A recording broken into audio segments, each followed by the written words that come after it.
So the incredibly progressive and incredibly pretentious TV show Willow, it has the worst ratings across the board. Nobody's watching this dumpster fire. Numbers coming out from just the first 2 episodes show that something like 400,000 people only watched this show. And what I'm going to try to do extremely quickly in this video is show you why nobody is watching this trash. And it's not the same reason why people tuned out of the Rings of Power. The Rings of Power wasn't over excessive in terms of representation or the message. It was just terribly written. This is something different. So I'm going to do a little bit of a breakdown and show you exactly why no one's watching it. If you could hit subscribe and share, I'd really appreciate it. I can see through the analytics that most of the people watching the videos aren't actually subscribed. If you could hit that red button, I'd really appreciate it. Cheers. So this show is running at the moment on an average audience score of 27% on Rotten Tomato, and that's absolutely abysmal. And they're talking about comparing this to Mandalorian and other Disney properties, but this show is off the chain bad. And I'm just going to tell you straight up the exact reason why no one's watching it. Do a Google search on Willow the TV series,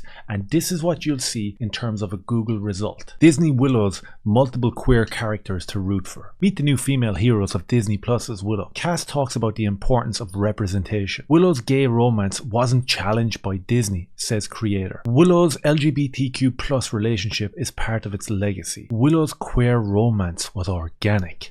Receives no pushback from Disney. Why would it? They promote this stuff. These people have been caught on camera promoting this stuff and premeditatedly putting it in children's content. That's not a lie. This exact search result is one of the main reasons people don't want to watch this thing. This is not a sequel to a beloved 1980s film. This is an agenda movie.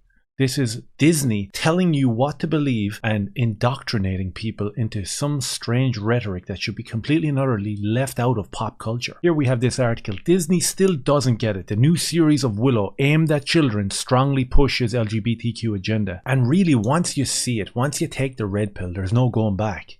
You'll realize that when you're watching a TV commercial for someone selling chewing gum, why is there an LGBTQ person licking the mouth off another person? There is no need to push this hard for something that's organic. Whether it's Bob Chapek or Bob Iger at the helm at Disney, the entertainment giant refuses to learn one key lesson. If you try to indoctrinate our children into LBG agenda, you will pay a steep financial price. I mean, never has the phrase "get woke, go broke" been more exemplified. That Disney's financial numbers are through the ground, absolutely terrible. They're changing out CEOs in the middle of the night, trying to cope and trying to manage this absolute and utter catastrophe. And the analytical numbers are clearly there to show that when you push the agenda and you force people to conform and to indoctrinate children into some ideology that should be left completely out of every piece of pop culture, every school teaching scenario, ironically, I think that you're better off learning about these adult relationships when you're an adult, not when you're 5 years old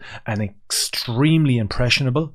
And what do we have to back up such assertions like what I'm making here? Well, we have the fact that when Disney forced this organic LGBTQ kiss into the movie Lightyear, that film absolutely bombed. I wonder why. You think that parents actually want to bring their kids to the theater on the weekend for this precious escapism of your everyday mundane school, work, whatever it may be, to have a massive conversation about why Buzz Lightyear is no longer a hero and is no longer a cartoon character? Now he's like bringing a message. Hey, let's make a boy and a boy kiss, or let's make a girl and a girl kiss. This is all about agenda. Parents don't want that stuff, and it shows. They don't spend the money. Lightyear crashed and burned, and so did Strange World, the most abysmal bombing of all time.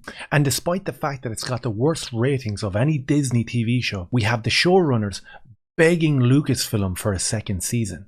That's how pathetic this is. And don't you just know that they will get the second season because it's all about furthering the agenda and furthering the message. And right after the clandestine replacement of Disney CEOs, Bob Iger's first order of business was to come out, talk about improving the properties, talking about rebuilding the properties, putting back together what has been torn apart. No, he furthered the agenda and started talking about gun control. So going forward, you can expect more LGBTQ messaging, more climate change messaging, more messaging about your own personal medical care and how you choose to treat yourself. And on top of that, we're going to have a little sampling of what gun control can do to improve our Disney properties. Let me know what your thoughts are in the comments. Maybe share out the video. I appreciate it. Cheers.